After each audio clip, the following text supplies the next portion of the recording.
Kevin Stefanski's future is pretty much guaranteed, bro. He finna be up out of there. Joe Flacco wasted no time getting it in on his former head coach. Guys, bro, I see why Mike Tomlin said what he said before the game. Because if you guys haven't heard, the Cincinnati Bengals put the beats on the Pittsburgh Steelers, bro. Joe Flacco threw for over 200 yards, no picks.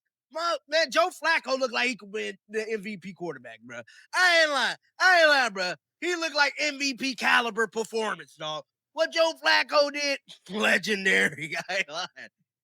Kevin Stefanski is in the hot seat, man. We got fans pulling up receipts. We got members of the media pretty much saying him and Andrew Berry need to kick rock. Breaking news straight out of Cleveland.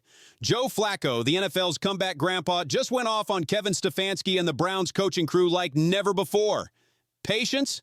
Yeah, that chapter's closed. Word is something deep inside that locker room finally broke loose. Now the whole city's whispering, did the Browns really push the calmest man in football past his breaking point? This meltdown's already one for the books. Is here. When did you realize that you could have this successful of an offensive game like this quickly? You're not thinking about it in that sense. I mean, I think you're always like wanting to go do that, but I think what being here in this situation has done for me is it allows you to recalibrate and not worry about those things. It allows you to just focus on the basics. And it's a good reminder that doing that is what leads to success and consistency. So I think the bigger thing going forward is just continuing to remind myself of that. Oh, Cleveland, the city where dreams come to crumble, field goals drift wide, and quarterback experiments crash harder than a bad remix. A place where hope doesn't just die, it re-signs for one more disappointing season. And just when you think the circus has packed up, Joe Flacco, yes, that Joe Flacco, pulls back up and blows the whole organization sky high like it's his own 4th of July finale. You couldn't script it better. How could you do that, Andrew? How could you do it? Why on earth did you feel the need to trade this guy to a division opponent for a 5th-round draft pick? Fireable offense. That is a fireable offense. I want to know how much longer the owner's going to watch this crap, because the fans have had it. We deserve better.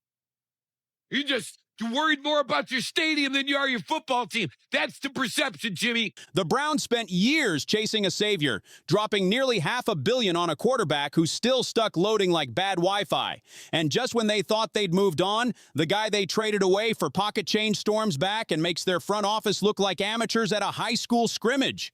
Joe Flacco didn't just win. He straight up embarrassed Cleveland without even putting their jersey on. Joe Flacco just exposed Kevin Stefanski, showing us everything wrong with the Browns offense.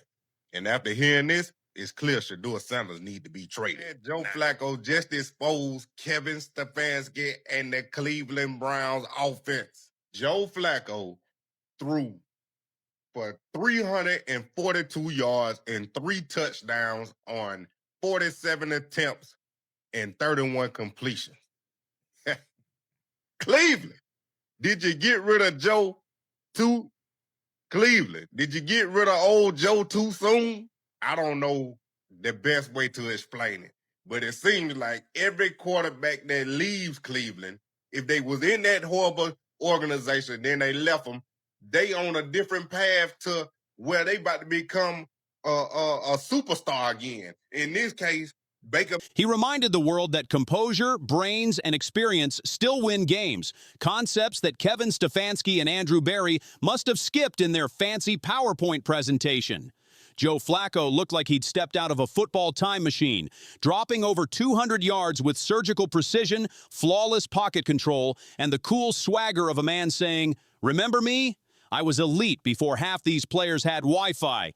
This when teammates have gone through that. Oh, for sure. That was an awesome sideline, an awesome locker room after the game. But at the same time, you got to give those guys a lot of credit. Like, it's not easy to lose 4 straight games and keep your head into it. So the fact that they've been able to do this and get to the point where we got tonight and beat a good football team is also impressive. Along those lines, Joe, it's 1 win, but given the fact that against that defense in this environment, you see the potential of this team, especially offensively. Yeah, you sure hope so. You hope you can come in here and play well. And you always want to, like, especially when you get guys that are good at playing football. You want to go show them, like, hey, man, like, we're going to be able to do. The man's practically fossilized, yet somehow he's out here dismantling defenses like he's grinding XP on rookie mode. Meanwhile, Kevin Stefanski's headset might as well have been tuned to smooth jazz because the Browns' offense moved like a lost Roomba, spinning, stalling, and crashing into walls. You could read it on every fan's face, straight up disbelief. They weren't just watching Flacco win, they were watching their team's incompetence in full HD. The irony burned.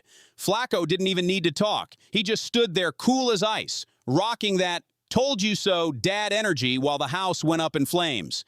Then he casually mentioned turning broken plays into touchdowns, and you could almost feel Cleveland's entire coaching staff frantically Googling how to execute broken plays successfully.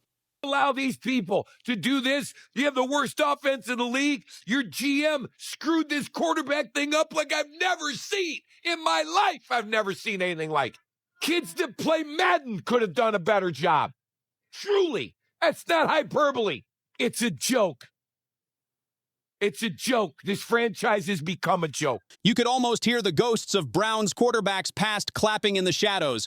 Johnny Manziel, Baker Mayfield, even that poor dude who started once and vanished like he entered the witness protection program. All of them probably thinking, that could have been me. If only they knew what they were doing. And now, surprise, surprise, Stefanski's roasting in the hot seat again. It's basically Cleveland's yearly ritual. New Year, same panic, same coach rocking that 1,000-yard stare, silently praying, maybe if I stand real still, they'll blame the water boy instead. Fans are tearing through old receipts, naming every terrible play call, every wasted drive, every game plan that looked like it was sketched in crayon by a sleep-deprived intern. They're saying even kids playing Madden could coach better, and honestly, they've got a point. At least Madden players know when to call a timeout. Meanwhile, the Browns front office is catching strays like it's open mic night. Andrew Berry, nowhere to be found. No interviews, no statements. Man dipped faster than a Browns playoff lead. Down there looking like an MVP for the Bucs.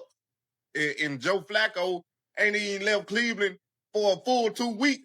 He already done threw for more yards and touchdowns than he did in Cleveland. Come on now, what's going on? I think Mike Tomlin was right.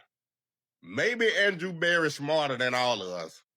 He don't know why the Browns traded Joe Flacco, a veteran, to a division rival that they got to play again, and Mike Tomlin knew they gonna have to play Cincinnati against Joe Flacco.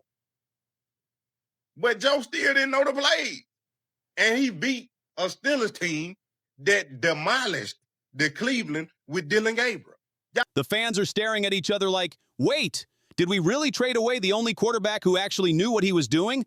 And the craziest part, it's not just about one game, it's about what that game exposed. The Bengals, led by the guy Cleveland dismissed like spare change, just humiliated the Browns so bad the stat sheet couldn't even capture it. The difference in poise, confidence, and leadership was night and day. Joe Flacco looked like he'd been running that offense for a decade, while the Browns played like a group project where nobody did the reading. You couldn't script it better if you tried. Cleveland traded away Flacco, watched him torch a division rival, and then spent the next 2 days acting like it was part of some long-term rebuild plan. The quarterback rooms had more turnover than a donut shop, and the fans are losing their minds while Kevin Stefanski stands there explaining it all like a man caught replying to the wrong group chat. Every post-game presser feels like a TED Talk on how to waste elite talent, and still he insists the system works. That's the Browns' favorite lie. Trust the process. The problem is, the process keeps trusting the wrong people. He makes those decisions. I trust they did. We talk about every decision we make. They wanted Joe. They made the phone call. Obviously, it gives Joe an opportunity to go play again. I trust in obviously it's a young room, but I believe in those guys that they're all working very hard. Obviously, Bailey's the elder statesman right now, but Sean's in there. To provide great insight to the young guy. I trust in Coach Musgrave, Coach Reese.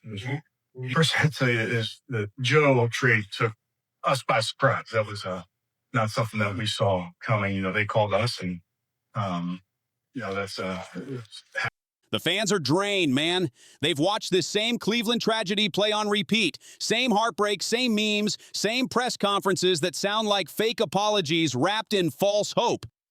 The Cleveland faithful deserve emotional hazard pay at this point. You can almost picture them sitting in a church basement, forming a support group. Hi, I'm Dave, and I believed in Kevin Stefanski.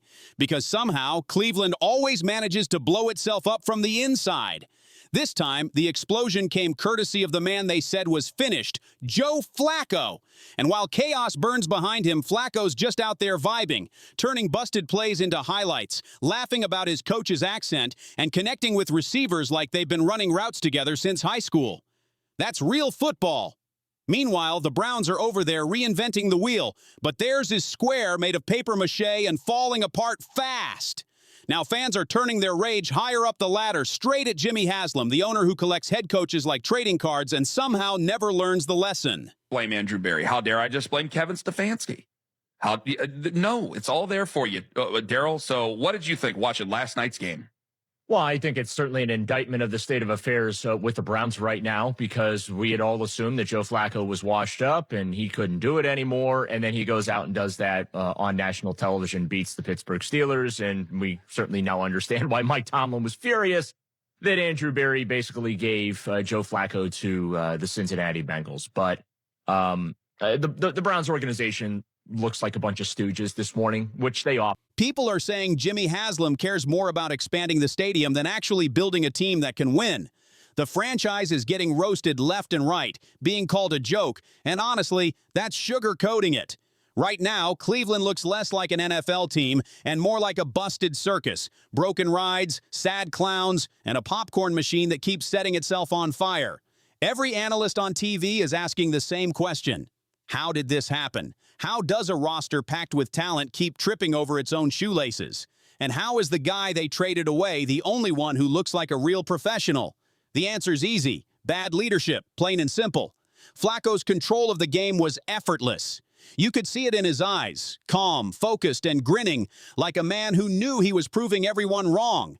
That confidence was contagious. His teammates fed off it, the sideline lit up, and across the field, the Browns looked stiff, disconnected, and miserable. You could almost hear them thinking, why can't we do that? Andrew Berry trade Joe Flacco to force Kevin Stefanski to move Shedeur up the depth chart. Now, obviously, turning a 6th-round pick into a 5th-round pick was the result of that deal, and that's cool. That's great. That's a good outcome. But was there also another benefit of the trade from Andrew Berry's perspective? So that strategy, that tactic, if the coach of the team, and this was the Oakland Athletics at the time, the baseball team, but this happened before. If the coach of the team is unwilling to play a player that you, meaning you, Paul DePodesta, or the GM, the front office, whatever. The truth stings bad. Cleveland's been overcomplicating football for years. They keep chasing fancy schemes, shiny analytics, and every buzzword from the latest coaching seminar. But this game ain't about algorithms. It's about instincts, leadership, and heart. Joe Flacco just reminded them the hard way. After the game, he got real, talking about his family, his kids, and what perseverance actually means. Meanwhile, Stefanski's somewhere nervously explaining to ownership why his elite offensive system can't even break 17 points. You can almost hear the universe laughing. Cleveland treated Flacco like a throwaway lawn chair, and now that chair's lighting up scoreboards. The city's in full media meltdown. Radio hosts raging, fans tossing jerseys, timelines turning into group therapy sessions. And the anger? It isn't just about losing. It's about getting humiliated by the very guy they let walk out the door. In the room look like they're the dumbest. Kevin Stefanski is going to have to answer for why that happened last night. And we're stuck watching a team that can't score more than 17 points in a game. With him calling plays on the sideline, putting game plans together. Andrew Berry needs to get his butt front and center and start answering some questions. I've never heard of a GM being completely inaccessible after trading a week 1 starting quarterback and also trading your... The front office has gone silent, and that's hilarious considering these are the same people who never shut up during draft week about their so-called vision for the future. So where's that vision now? Probably hiding in a broom closet next to the playbook. Andrew Berry was supposed to be the architect of this franchise, but it looks like he's been reading the blueprints upside down.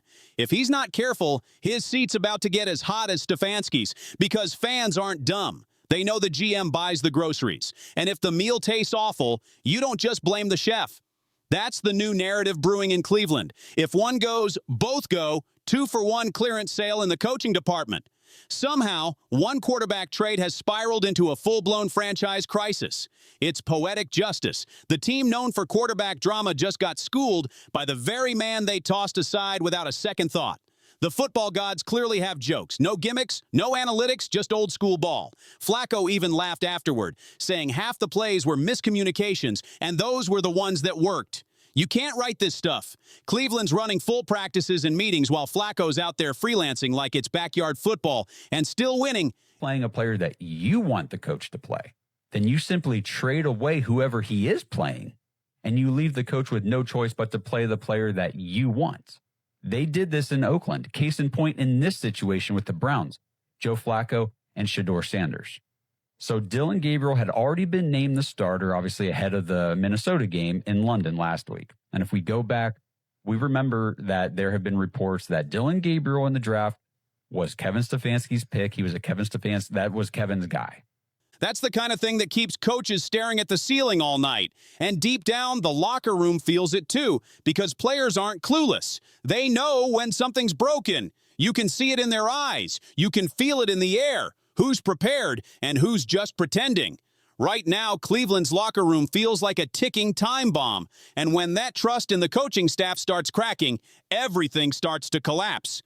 The vets check out mentally, the rookies start freelancing, and before you know it, the whole team's out there doing their own thing while Stefanski's on the sideline, clutching his clipboard like it's a participation trophy. And that's the part that sticks. It's not just a bad loss, it's a scar. Another round of empty buzzwords coming soon. Execution, focus, one game at a time. The same tired soundtrack while fans slowly stop believing. Meanwhile, Joe Flacco's out there unbothered, cool as ever, proving everyone wrong just by showing up. Calm, grounded, and clearly loving every second while Cleveland unravels around him. You know, to be honest, it was shocking to me. Andrew Berry must be a lot smarter than me or us. Because it doesn't make sense to me to trade a quarterback that you think enough of to make your opening day starter to a division opponent that's hurting in that area. But that's just my personal feeling. Because in the end, this story ain't just about one veteran quarterback torching his old team. It's about karma. The football gods finally balancing the scales, rewarding resilience and punishing arrogance. Cleveland thought they'd moved on from Joe Flacco, but joke's on them. Flacco wasn't done with them. He came back, dropped a masterclass, and left the entire franchise staring at itself in the mirror, wondering what went wrong. That's the real hit, because sometimes the hardest blows in football don't happen between the lines. They land in the front office. When the people upstairs realize the guy they tossed aside just made them look like amateurs on live TV. So maybe next time, Cleveland will think twice before giving away competence for cheap. Flacco didn't just beat them, he exposed them. Now he's walking away with a win, a smirk, and the quiet satisfaction of turning every doubter into a believer again. And somewhere, under those gray Cleveland skies, you can still hear the fans sighing the same old words they've said for decades, maybe next year, but not if they keep turning legends into ghosts.